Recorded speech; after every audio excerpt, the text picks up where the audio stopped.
Haleluya. Turashimana nano tugagatse muri studio yaturize nayo kabarinda tukaba turi bazima. Turashimana ko tugiye ukabazima. Turashimana kukozeza Rwanda Gospel TV Imana w'umugisha. Turashimana mu bitambutse ndetse dushimana ko uyu munsi n'umunsi makumyabiri ngo Imana dusenga iminsi 40. Imana yatugiriye neza nayo kugirira neza. Uyu n'umunsi mwiza rero Imana yatwemereye kugira ngo tugane ku ijambo ry'Imana. Tumaze iminsi tugana ku ijambo tuvuga ku ijambo tuvuga mu amasengesho kwambara imbaraga z'ikindi gihe. Exodus byanditswe byera tukabona Yesu Kristo uburyo ngo yatangiye urugendo rwe muri iyi si ariko asanga atakwishoboza atabashe kwambara imbaraga. Yesu ashimwe cyane. Amina, haleluya. Reka tuba dusenge dukomeze n'iryo jambo ryo kwambara imbaraga z'ikindi gihe tujye gusenga Imana.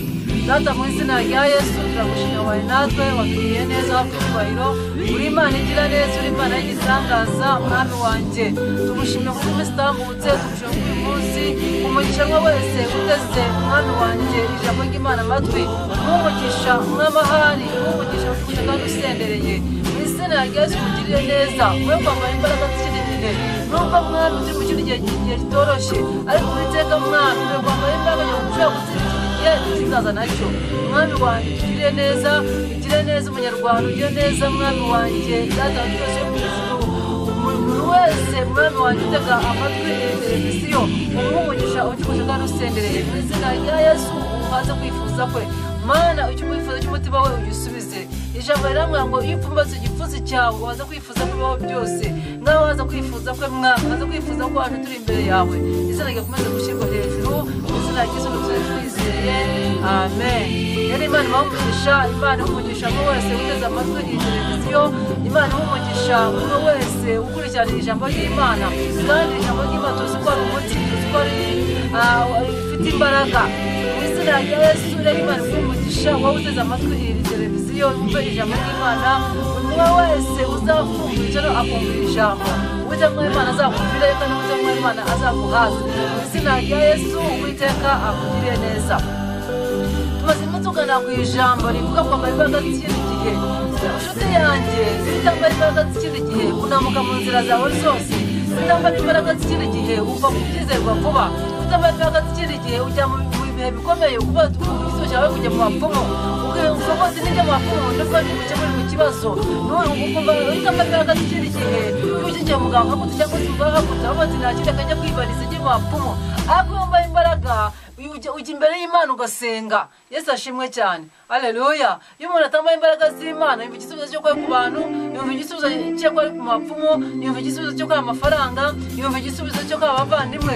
Ariko wambaye imbaraga z'ikindi gihe igihe cyose wumva ko igisubizo cyawe ari n'ahandi kiva ari ku Mana. Yesu ashimwe cyane. Haleluya. Rero iyo dusanye ibyandiko byera tukajya mu ibice 16 atubwira ijambo tubwira neza ngo nuko Satani amaze kugerageza Yesu. Tubona uburyo Satani yagerageje Yesu ngo azajya kumugerageza. Wibuka ko Yesu ari mu minsi 70 arimo gusenga. Yesu arimo gusenga yinginga Imana akeneye kwambara imbaraga kugira ngo atsinde azashobora gutsinda ibintu byari imbere ye. Yesu ashimwe cyane. Haleluya. Yasanze mu rugendo mu rugamba agiye gutangira atambaye imbaraga yanambuka. Yesu ashimwe cyane. Abati none reka mbanze muri ikintu kimwe, reka mbanze negere Imana, reka mbanze nshaka imbaraga ku mwami wanjye. Haleluya. Birambwira ngo kiraba ngo arangije amaze kumenya ibyo byose araje ngo ijambo yo gusenga akenera imbaraga nawe. Yesu ashimwe cyane. Haleluya. Yesu akenera imbaraga baseka imbere y'Imana asenge. Kuko nambara imbaraga z'ikindi gihe n'igihe cy'abadakumubita, n'igihe cy'abadakushungera, n'igihe cy'abadakunera ibisigari mu biganza, niba igihe cyo kumubita, n'igihe cyo kujya mu kubuza ushobora kunamuka. Ariko bati mbere ya byose ibyo bihe byo kwinjiramo bikavanze nambara imbaraga. Yesu ashimwe cyane. Haleluya. Yesu Kristo yambara imbaraga imbere y'Imana arasenga. Yambara imbaraga kugira ngo ashobore kuzatsinda byabyo bitegereje. Ashobora kuzatsinda umusaraba. Y'amagambo yabwiruka ku musaraba niba umwana w'Imana ikize yerekeje abandi ubona ananiwe kwikiza. Tekereza amagambo y'agashungera bamushungeraga. Ariko aravuga ati imbere ya byose yo kugira ngo umve ayo magambo ushobora kunama ko Yesu yari umwana w'Imana ariko nubwo yambaye n'umubiri. Imana ishimwe cyane. Haleluya. Yari umwana w'Imana ariko noneho nubwo yambaye umubiri ntabwo nuko dukirishwa ariko turakizwa ariko ntabwo twashobora kubona ubuzima bw'iyi si ntabwo twashobora kunesha icyaha gisa nacyo ntabwo twashobora kunesha ibintu bituri imbere ntabwo twashobora kunesha amagambo y'abantu ntabwo twashobora kunesha ibyo abantu batubwira n'ibyo batuvugaho nta kindi turashobora kuba tunesha ni ukwambara imbaraga Yesu ashimwe cyane haleluya kwambara imbaraga ni ahantu tuzambara Imana tugasenga tukinginga Imana Mwami twambika imbaraga niyo dusubire tubone gusoma ibyandikwa byacu tubona ukuntu Yesu uko amaze kwambara imbaraga arangije yinjira ku rugamba ahangaha icyumba wa 13 havuga neza ugira ngo umwanzi arangije ibyo amugerageresha byose aramureka amutera ikindi gihe Yesu ashimwe cyane urumva umwanzi arangije ibyo amugerageresha byose arangije ngo ajya gute aramureka ariko nubwo yamuretse amasaha nubwo amase umunota Bibiliya ivuga ngo iki ngo mutega ikindi gihe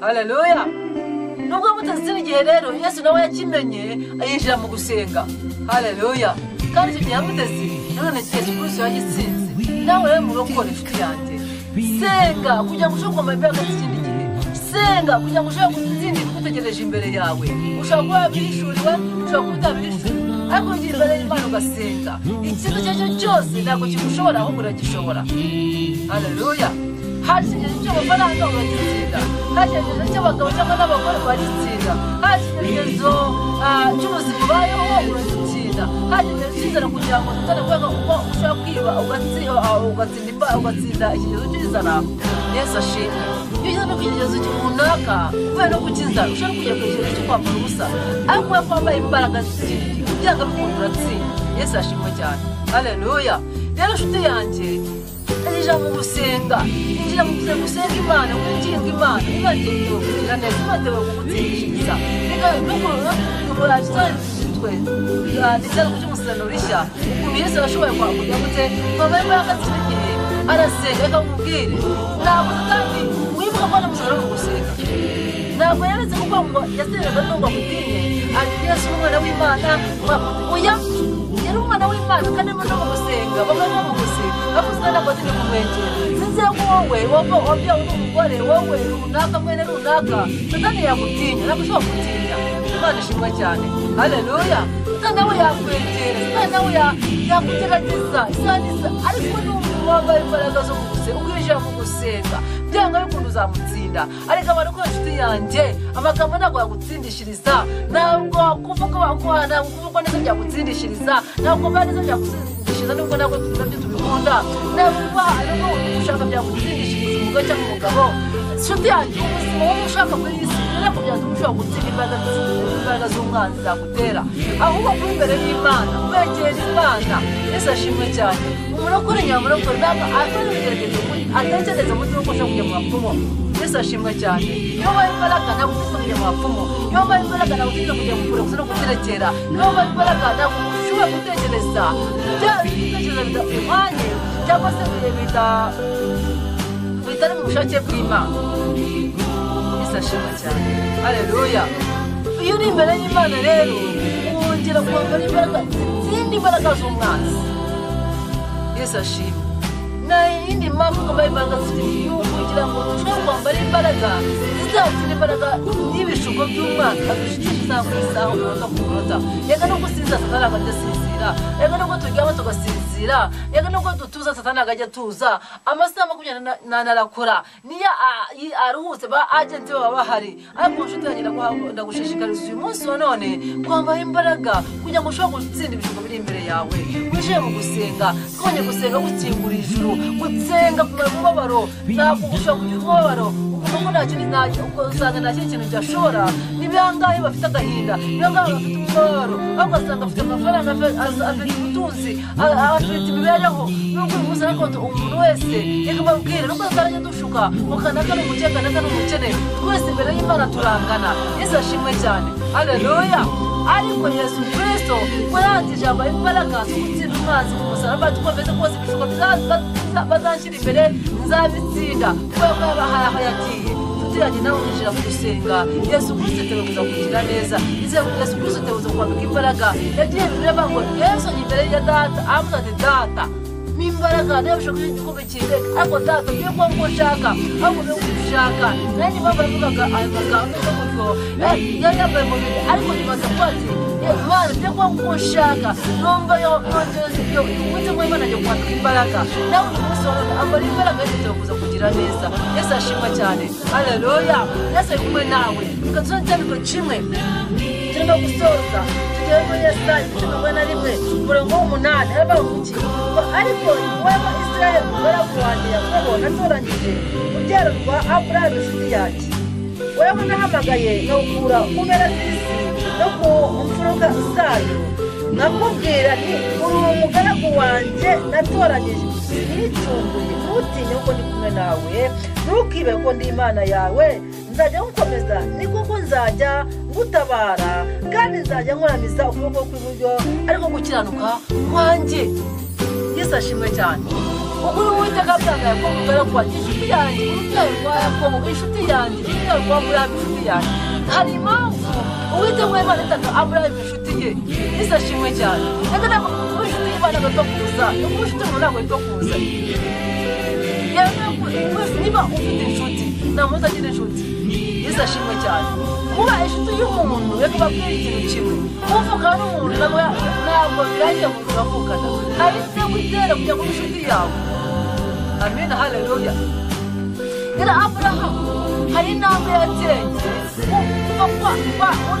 kuva muri ureba Kaludaya ntabwo byatumye aba inshuti y'Imana hari icyo yakoze haleluya amen haleluya bivuga ngo yatangiye Isaka ariko hari umwana agiye gushyira imbere akagenda witsinda hari Imana agiye gushyira imbere akajya kumwita hari Imana agiye gushyira imbere agenda bitsira kugeza yavuga ati rero nubwo ari ingumba ariko none nguhaye Isaka mumereze mutambe ntabwo kuba inshuti kugira ngo Uwiteka ajya kwita Aburahamu inshuti ye hariho byabivuye Yesu ashimwe cyane haleluya yabaye imbaraga ashobora gufata Isaka aramugenda ajya kumutamba arabaza n'ubwo ari uko bafite ariko Imana yamugize gute yamusabye agenda ajya kumutamba ibyatumye uyu munsi wa none dusubye ibyago byera ubaja Aburahamu inshuti yanjye nkunda anyagwa nutinye ntukiyebe kuko ndi kumwe nawe reka nkubwire noma imbaraga tsindira ibigeragezo byose biri imbere yawe uzaba inshuti y'Imana Yesu ashimwe cyane kandi niba uri inshuti nyanshuti nta kintu ukora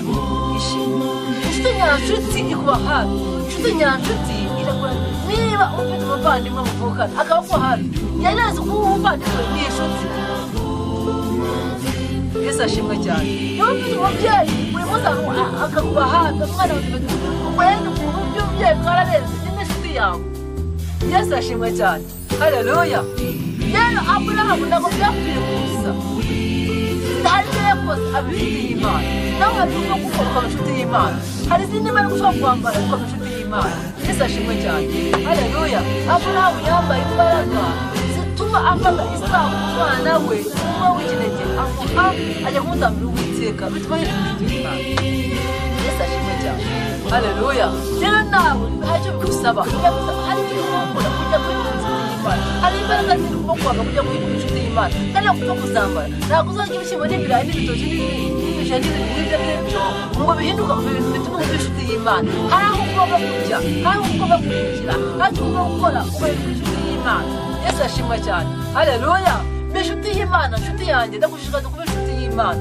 tugeza kuba inshuti y'Imana n'ubu inshuti y'Imana nta kizajya gukora itabanje kukubwira n'ubu inshuti y'Imana muzajya muganira ku manywa nijoro n'ubu inshuti y'Imana muzajya mujya inama nuko birinda inama no kubiteka n'ibyo bavuga nawe byajya biba bitukanze umutuku bibaye kumwe n'uruzi ukajya inama n'Uwiteka no kuba muri ibyo byakwira Uwiteka cyawe kuza kumwemera inshuti ye uyu munsi ndagushishikariza kuba inshuti y'Imana ndaguhamagara kuba inshuti y'Imana ariko Imana kubyageze bite wambaye imbaraga zikiye agomba kwambaye imbaraga aho kuba kujya aho kuba kwinjira Yesu ashimwe cyane haleluya ikibazo cyose ufite uyu munsi wa none banza kuba inshuti y'Imana ukuri ubusambanyi imbere yawe ukuri umuryango imbere yawe ukuri ubujura imbere yawe ukuri ibidakuze imbere yawe ukuri ibidatunganye imbere yawe uzaba inshuti y'Imana kandi Imana irakugira neza no muri ibihe turiho bya COVID-19 uzabitambuka uri inshuti y'Imana uneshe kandi hanyuma y'ibihe ngenda ubona umunezero hanyuma y'ibihe hari ubutsinzi hanyuma y'ibihe hari guseka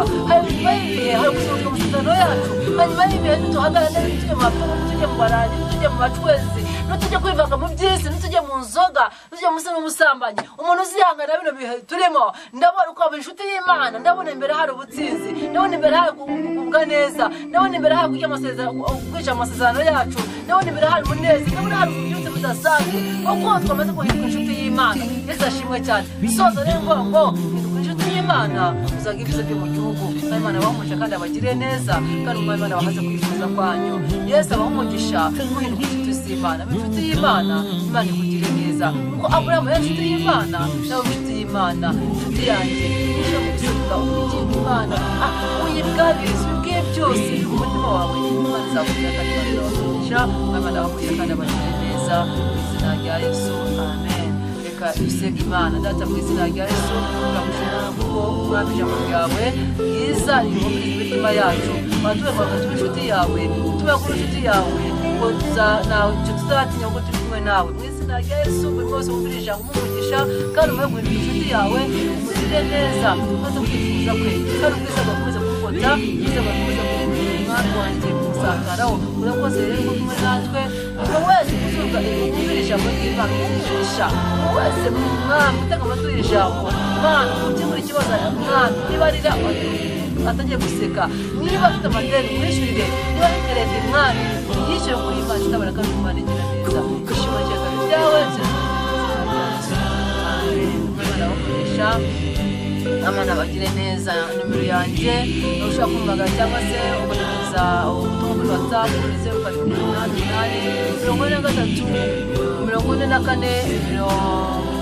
0788 Imana bahuje kandi abagire neza amazina n'umutoni Peace Imana haze kwifuza kwanyu Imana abahumugisha mu izina rya Yesu amen